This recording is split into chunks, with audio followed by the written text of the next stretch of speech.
नमस्कार, news call 24 पर आपका बहुत बहुत स्वागत है। जब घड़ी की सुइयां 24 पर पहुंचती है तो सच्चाई छुप नहीं पाती। शहर के दिल से लेकर सबसे अंधेरे कोनों तक हर अपराध अपने निशान छोड़ता है। यहीं से शुरू होती है न्याय की पुकार, जहां अनकही सच्चाई सामने आती है, छिपे हुए सच को उजागर किया जाता है और समाज के अंधेरे पहलुओं को बेनकाब किया जाता है। स्वागत है आपका न्यूज कॉल 24 के नए शो पर क्राइम कॉल 24 में, जहां हर इंसाफ की होती है एक कहानी और हर कहानी ढूंढती है इंसाफ। अपराधों के बीच चलती है छुपी हुई सच्चाई की जंग। कानून और इंसाफ मिलकर लड़ते हैं अपराधों के खिलाफ। क्राइम कॉल 24 को जरूर देखें। बात समझनी है तो पूरी सुननी होगी।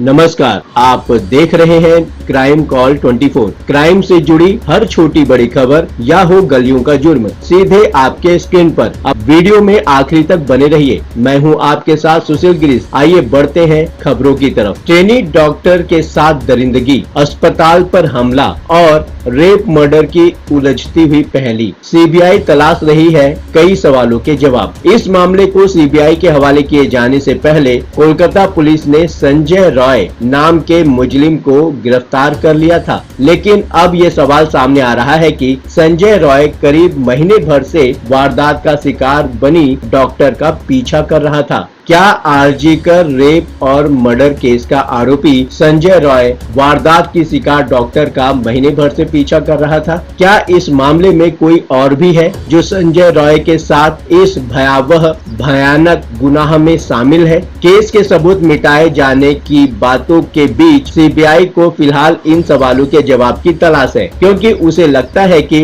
इन सवालों की तह तक पहुँचे बगैर इस सनसनीखेज और खौफनाक मामले की तफ्तीश पूरी नहीं हो सकती। सीबीआई के सामने बड़े सवाल हैं। क्या ट्रेनी डॉक्टर के साथ रेप और कत्ल का आरोपी संजय रॉय करीब महीने भर से डॉक्टर का पीछा कर रहा था? क्या उसने इस वारदात को अंजाम देने के लिए पूरी तैयारी की थी और मौका देखकर 8 अगस्त को ही उसने हमला कर दिया? क्या इस वारदात में संजय के साथ और भी लोग ट्रेनी डॉक्टर के रेप और उसके कत्ल में शामिल थे? कोलकाता के आरजीकर मेडिकल कॉलेज अस्पताल में हुई रेप और मर्डर के मामले में सीबीआई की जांच इन्हीं सवालों के इर्द गिर्द घूम रही है। हालांकि इस मामले को सीबीआई के हवाले किए जाने से पहले कोलकाता पुलिस ने संजय रॉय नाम के मुजरिम को गिरफ्तार कर लिया था, लेकिन अब ये सवाल सामने आ गया है कि संजय रॉय करीब महीने भर से वारदात का शिकार बनी डॉक्टर का पीछा कर रहा था। ऐसे में सीबीआई आरजीकर मेडिकल कॉलेज से लेकर आसपास के इलाकों में लगे सीसीटीवी कैमरों की फुटेज खंगाल कर देख रही है, ताकि ये पता चल सके कि क्या वाकई संजय रॉय उस डॉक्टर का पीछा करता था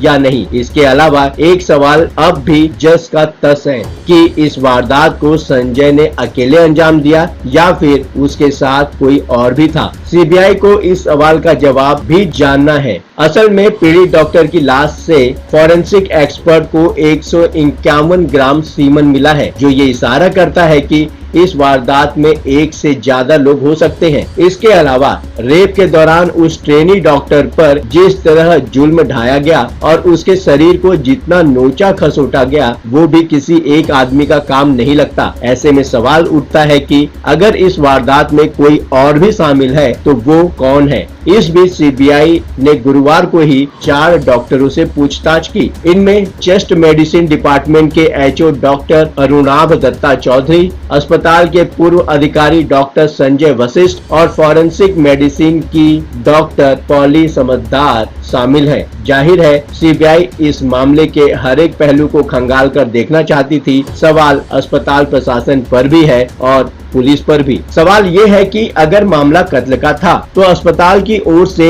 घर वालों को इसे सुसाइड का मामला क्यों बताया गया, जबकि अस्पताल में डॉक्टर का कत्ल हो गया और पुलिस ने इस मामले की जांच अननेचुरल डेथ मानकर शुरू की? ऐसा क्यों? सवाल ये भी है कि क्या वारदात के बाद जानबूझकर इस मामले में सबूत मिटाने की कोशिश हुई? जाहिर है सीबीआई की तफ्तीश का दायरा फिलहाल बढ़ता ही जा रहा है। प्राइवेट पार्ट में 151 ग्राम लिक्विड का मिलना। आपको बता दें कि अखिल भारतीय सरकारी डॉक्टर संघ के अतिरिक्त महासचिव डॉक्टर सुवर्ण गोस्वामी ने इस वारदात का शिकार बनी ट्रेनी डॉक्टर की पोस्टमार्टम रिपोर्ट का हवाला देते हुए दावा किया है कि ये केस रेप का नहीं बल्कि गैंग रेप का है। उनके मुताबिक रिपोर्ट में साफ लिखा हुआ है कि जूनियर डॉक्टर के प्राइवेट पार्ट से 151 ग्राम लिक्विड मिला है। उनका कहना है कि ये लिक्विड ज्यादातर सीमेंस है, थोड़ा बहुत इसमें म्यूकस या 2-3 और चीजें हो सकती हैं। अब इस बात के खुलासे के बाद ये रेप है या गैंग रेप? डॉक्टर सुवर्ण गोस्वामी के हिसाब से प्राइवेट पार्ट से 151 ग्राम लिक्विड का पाया जाना इस बात का सीधा सबूत है कि जूनियर डॉक्टर के साथ एक से ज्यादा लोगों ने रेप किया,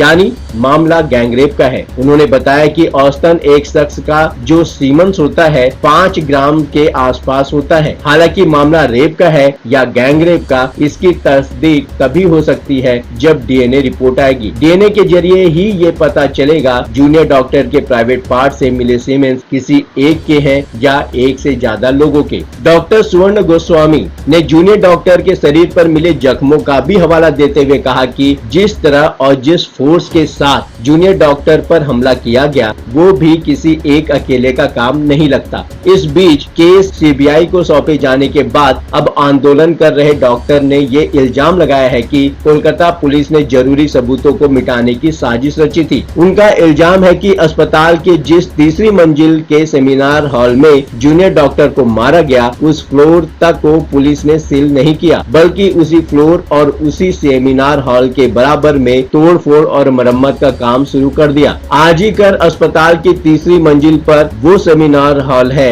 जहां 9 अगस्त की सुबह चेस्ट डिपार्टमेंट की ट्रेनी जूनियर डॉक्टर की लाश मिली थी। जो तस्वीरें सामने आई उससे साफ होता है कि कोलकाता पुलिस ने उस सेमिनार हॉल को सील तक नहीं किया, जबकि ऐसे केस में बेहद जरूरी होता है सेमिनार हॉल में गद्दे, टेबल, बेंच, मशीन के साथ साथ लकड़ी और प्लास्टिक की लाल कुर्सियां भी उन तस्वीरों में देखी जा सकती है। उधर कोलकाता हाई कोर्ट के आदेश के बाद सीबीआई ने केस अपने हाथ में लेकर तफ्तीश शुरू कर दी है। आरोपी संजय रॉय को कोलकाता पुलिस ने कस्टडी से निकालकर सीबीआई को सौंप दिया है। यही नहीं, इस मामले में कलकत्ता हाई कोर्ट ने राज्य सरकार और पुलिस प्रशासन को इस मामले में कड़ी फटकार लगाई है। साथ ही अदालत में आजीकर अस्पताल को फिलहाल बंद कर दिए जाने का भी फरमान सुनाया है। ट्रेनी डॉक्टर से दरिंदगी, अस्पताल पर हमला और रेप मर्डर की उलझी पहेली। इस पर आप अपने विचार कमेंट कर प्रतिक्रिया जरूर दें।